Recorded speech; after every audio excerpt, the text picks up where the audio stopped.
हृदयी स्पंदन ठेवून नाती नूतन नित्य गुंफते ती.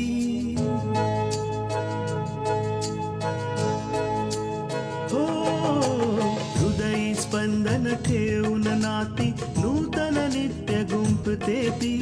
अंगणाची किरणे होऊन घरटे स्वर्णिम करते ती.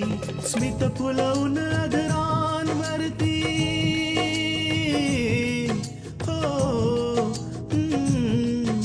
स्मित फुलवून अधरांवरती वेदनेत सुख देते ती. लेक वहिनी आई होऊन जीवन आभा होते ती. सुकन्या सुकन्या सुकन्या आमच्या कन्या. इतक्या लवकर मी हार मानू शकत नाही. इतक्या सहजासहजी मी शस्त्र टाकू शकत नाही. मला लढावंच लागेल.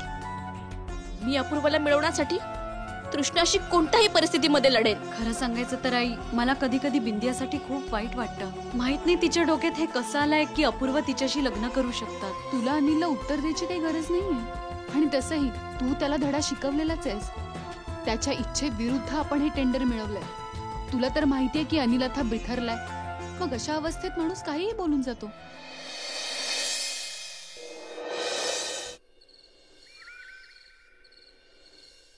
आज जर विशाल इथे असता ना, तर आकांक्षा मधल्या या गुणाची आपल्याला कधी माहितीच नसती झाली. आपल्याला कधी कळलंच नसतं की ती इतक्या चांगल्या प्रकारे हे सांभाळू शकते. आज तुम्ही आणि आईंनी आकांक्षाला सून म्हणून स्वीकारलं. आज आम्ही खूप खुश आहोत. आज आम्हाला असं वाटतंय की आपलं कुटुंब पूर्ण झालं. खरं तर आमच्याकडून आकांक्षाला ओळखण्याची चूक झाली होती. ती एवढी वाईट नाहीये जेवढं आम्ही समजत होतं. आम्हाला आधीपासूनच खात्री होती की आकांक्षा तुमचं आणि आईंचं दोघांचंही मन नक्कीच जिंकेल. आणि बघा, आज तो दिवसही आला. तुम्हाला एक विचारू का? हा बोल. आकांक्षाला या घरात येऊन बरेच दिवस झालेत. कदाचित तिला तिचं जुनं काम पुन्हा सुरू करण्याची इच्छा असेल. तुम्ही तिला समाजसेवा करायची परवानगी द्याल का?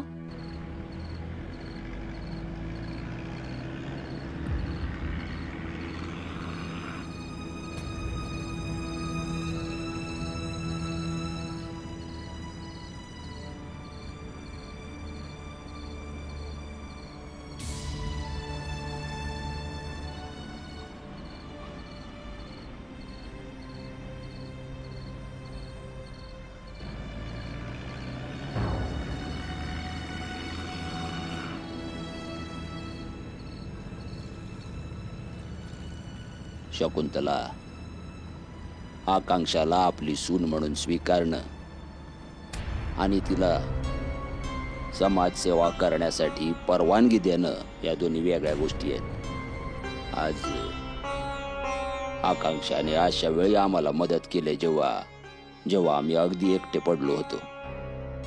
त्यामुळं तिने हे सिद्ध केलं की ती या कुटुंबाचा एक घटक आहे. पण आमच्या मते तिनं आमची साथ फक्त एवढ्यासाठी दिली कारण तिच्या नजरेत हे काम कायदेशीर आणि योग्य होतं. पण आमची समधी कामं कायद्याच्या दृष्टिकोनातून योग्य नाहीयेत. त्यामुळं आम्ही आणि आकांक्षा एकाच मार्गावर नाही चालू शकत. त्यामुळं भविष्यात तिनं आमच्याकडून कधी समाजसेवेचं काम करण्याची परवानगी मागितली तर आम्ही तिला नाही म्हणणार. असं नाही होऊ शकत का की तुम्ही तुमच्या काम करण्याची पद्धत बदलाल? आम्हाला हे म्हणायचे की तीच कामं करावीत जी कायदेशीर आहेत. याच निमित्ताने आपलं पूर्ण कुटुंब पुन्हा एकत्र येईल.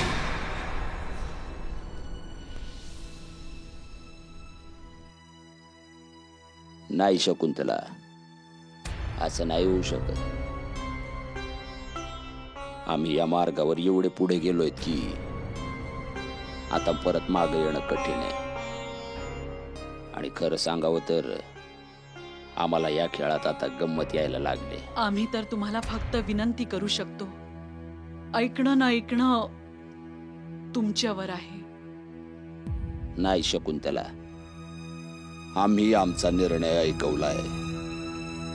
आता या बाबतीत आम्हाला आणखी काही ऐकायचं नाहीये.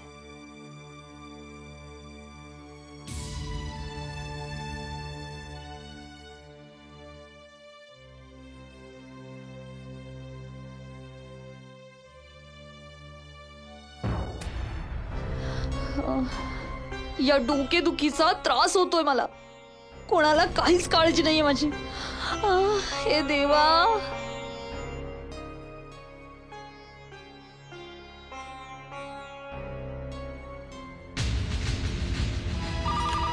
अरे देवा, कोणाचा फोन आहे हा? सगळं काही मलाच पाहावं लागतंय. Hello hello. हाय, मी बिंदिया बोलते. कशी आहेस तू? कशी आहेस काय विचारतीयस? डोकेदुखी होतीये ग फार. या शत्रूंमध्ये तू मला सोडून गेलीयस आणि मला विचारतीयस कशी आहेस? सकाळपासून डोक्याला ताप झालाय माझ्या. का? काय झालं आई? अगं होणार काय, सकाळपासून चहा नाही मिळालाय मला. चहा ऐवजी काढा मिळालाय मला, काढा. आणि नाश्त्याच्या ऐवजी उकडलेल्या भाज्या मिळाल्यात मला. डोकं फिरलंय माझं. माझं मन करतंय की मी हे सगळं सोडून कुठेतरी निघून जावं. कमीत कमी मला चांगलं खायला तरी मिळेल. नाही नाही आई, तू असं नको बोलूस. जर तूच इथून निघून गेलीस तर माझं काय होईल? तू अजिबात काळजी करू नकोस, मी सगळं सांभाळेन. कधी कधी सांभाळणार तू? तुझं काय ग? तू तर छान नाश्ता करून सकाळ सकाळी निघून जातेस ऑफिसला. मागे फसते मी या लोकांमध्ये. उकडलेलं घाणेरडं अन्न खावं लागतंय मला, आजारी असल्यासारखं. आजारी पडलीये मी असलं खाणं खाऊन खाऊन. आई प्लीज, तू काळजी करू नकोस. मी आजच काही ना काहीतरी बंदोबस्त करते. आणि हा, जोपर्यंत मी घरी येत नाही तोपर्यंत तू काहीच करू नकोस. फक्त गपचूप आपल्या खोलीत जाऊन आराम कर. हा ठीक आहे.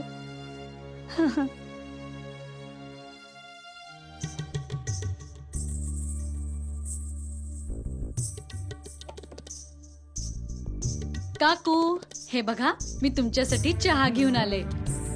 हा, खरंच तृष्णा?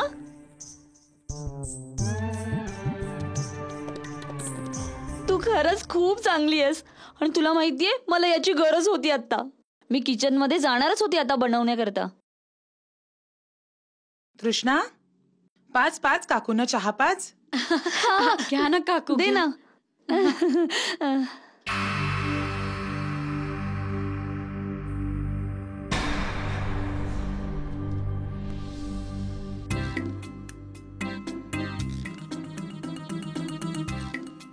हे काय? हा काय चहा आहे?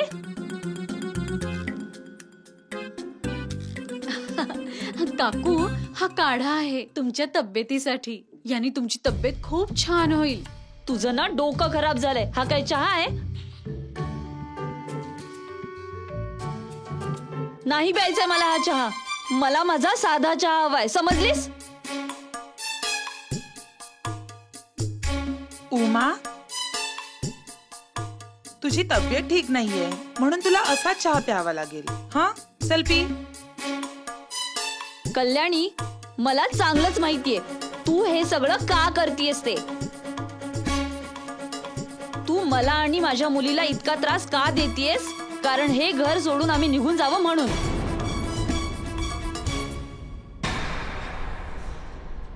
सुकन्या आमच्या कन्या.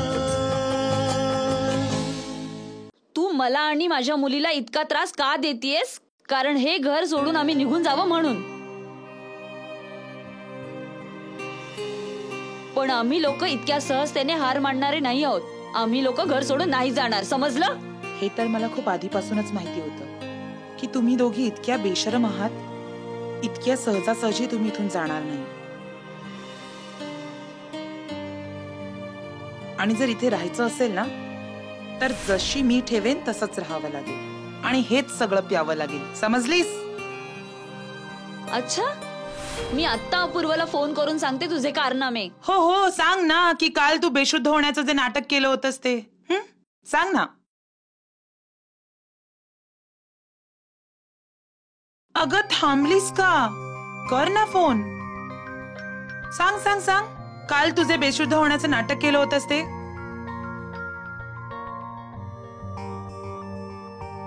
उमा, हे जे काही होतंय ना त्याला जबाबदार फक्त तू आहेस. कर फोन. अपूर्वला सांग तू काल बेशुद्ध होण्याचं नाटक केलं होतंस ते. त्याला पटेल तुझं म्हणणं. सांगून टाक ना, सगळं खरं सांगून टाक. तृष्णा, तू तुझ्या उमा काकूंना काढा पाजूनच राहा. आणि ऐकली नाही ना तर अपूर्वला सांग तू डॉक्टरशीच बोल म्हणून. आणि जर तुझ्या काकूंना कोणत्या नवीन उपचाराची गरज असेल ना तर तोही आपण करू. हो आई.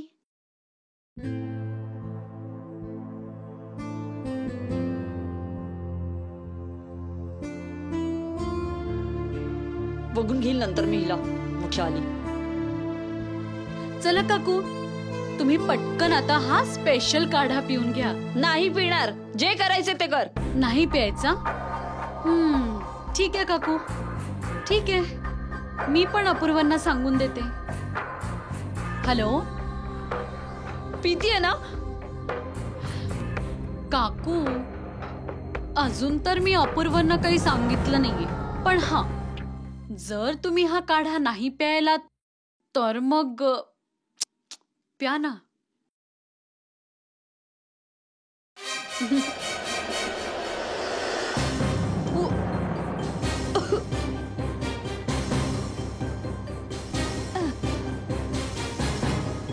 प्या प्या.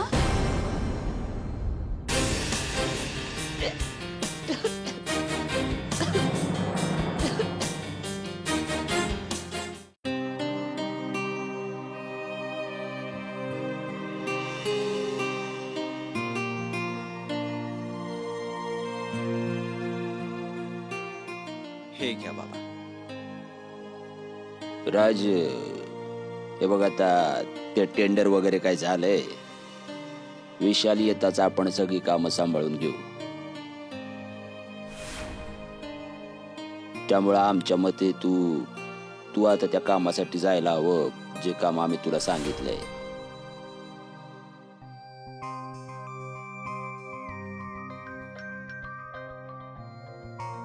विशाल आता थोड्याच वेळात येईल. आम्ही त्याच्या बरोबर ऑफिसात जातो, तिथं काम बघतो कसं काय चाललंय, आणि तुझं काम झाल्यावर तू आम्हाला सांग, आम्ही इकडचं काम संपवून टाकू. बाबा, मला तुमच्याशी काही बोलायचं होतं. हा, बोल. बाबा, मी विचार करत होतो की अच्छा अच्छा, आम्हाला कळलंय. तुला आकांक्षा बरोबर कुठं बाहेर जायचं वय. हे बघ, असं कर, तू हे काम संपव, परत येताच आम्ही तुझ्या जाण्याचं बघतो काय ते. ठीक आहे? नाही नाही बाबा, मला हे म्हणायचं नव्हतं, मला दुसरं बोलायचं होतं. दुसरी गोष्ट बोल. बाबा, असं आहे की इतकी वर्ष मी तुमच्या बरोबर काम करतोय. मी तेच केलं जे तुम्हाला हवं होतं.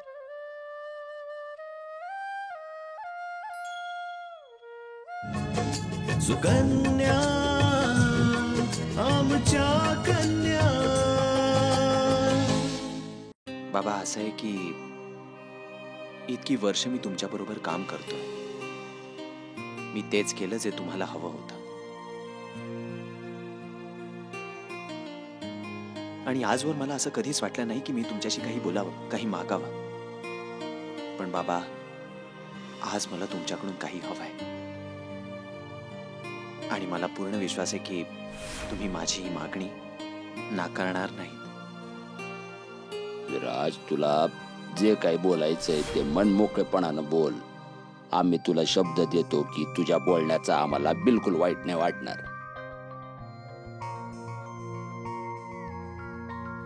बाबा, मला म्हणायचं होतं की मी जे काम करणार आहे ते मला. अरे बाबा, दादा, अरे तुम्ही लोकांनी तर कमालच केली. अरे विशाल ये ये ये. तुम्हाला माहितीये बाबा, पूर्ण शहरात फक्त तुमची चर्चा चालू आहे की कशा प्रकारे तुम्ही राम स्वरूप यांचं टेंडर हिसकावलं.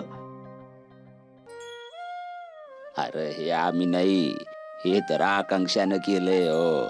तुझ्या गैरहजेरी तिनंच टेंडर भरलं होतं. आहा.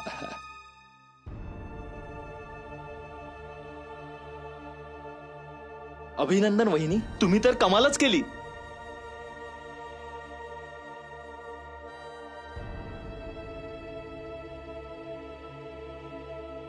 थँक्यू.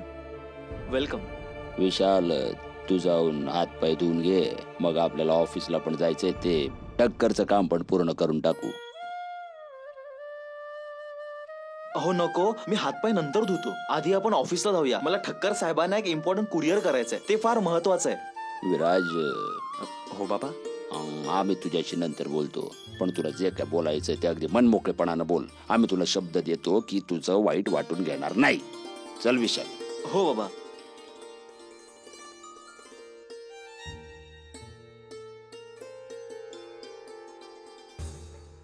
आकांक्षा, बाबा परत आल्यावर मी त्यांच्याशी बोलून घेईन. आता माझी जायची वेळ झाली. ठीक आहे, लवकर याचा प्रयत्न करशील ना?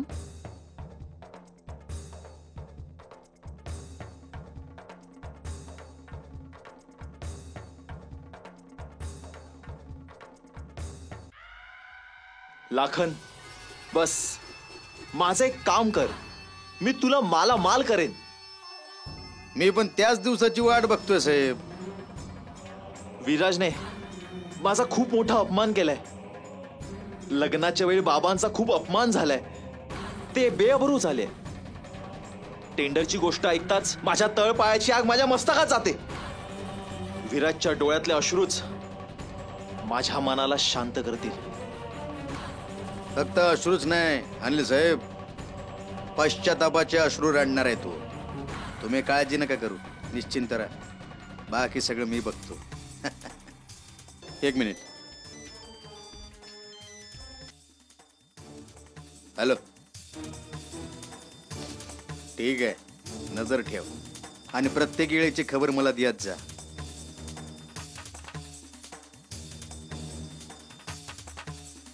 विराज काही दिवसांसाठी बाहेर गावी गेलाय. विराजच्या चेहऱ्यावरचा आनंद मी हिसकावून घेईन. बघतोस त्याला, खूप गर्व आहे ना त्याला. तो गर्व किती दिवस टिकतो ते बघू.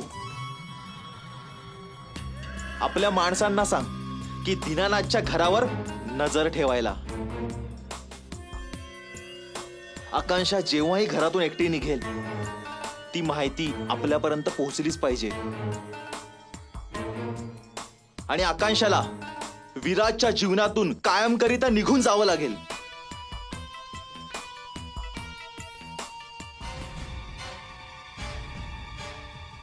सुकन्या आमच्या कन्या.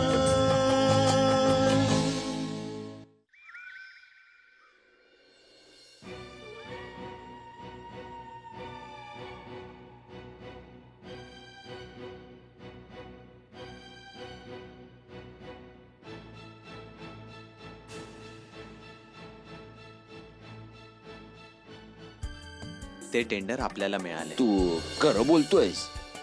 हो बाबा, मी अगदी खरं बोलतोय. आकांक्षाने भावच इतके छान लिहिले होते की ते टेंडर आपल्यालाच मिळणार होतं.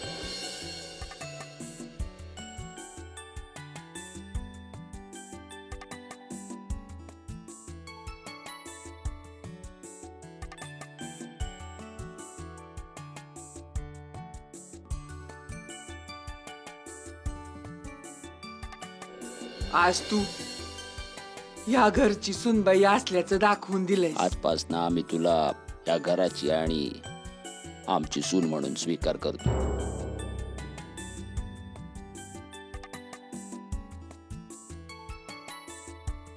घालून तर दाखव, बघू कशा दिसतात ते.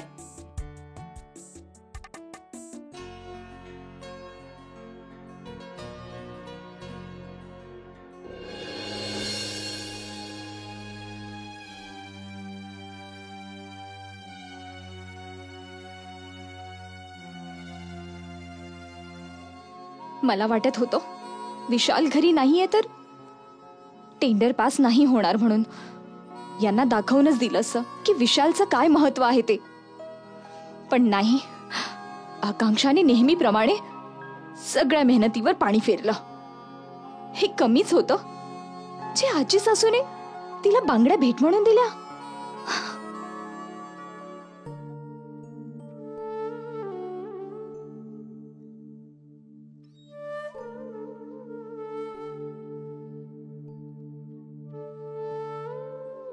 काय झालं पूजा? तू खूप टेन्शन मध्ये आहेस. विशाल, विशाल, तुम्हाला नाही माहित की आकांक्षाने टेंडर भरलं होतं आणि इतकंच नाही तर ते पासही झालं. हा मला माहिती आहे. ही तर खूप आनंदाची बातमी आहे पूजा. ह्या टेन्शन घ्यायचं काय कारण आहे? विशाल, तुम्हाला ना हे कधीच कळणार नाही. तुम्हाला माहित आहे ना की हे काम फक्त तुम्हीच करता आणि ह्याच गोष्टीमुळे तुमचं या घरात महत्वाचं स्थान आहे. पण ह्यावेळेस त्या आकांक्षाने बाबांसमोर हे सिद्ध करून दाखवलं की ते सुद्धा हे काम करू शकते. विशाल, तुम्ही कधी ह्याचा विचार केला की यापुढे तुमची काय किंमत राहील? आता प्रत्येक वेळी आकांक्षा टेंडर भरेल आणि पेपरवर्क पण करेल आणि विराज भाऊजी ते आपल्या दादागिरीने सहजपणे जागा रिकाम्या करू शकतील. ह्या सगळ्याचा परिणाम तुमच्याच कामावर होणार आहे. पूजा, तुझा हा सर्व गैरसमज आहे. या गोष्टींचा विचार करून काय फायदा? तुला तर आनंद झाला पाहिजे की वहिनींना या सगळ्या गोष्टी येतात.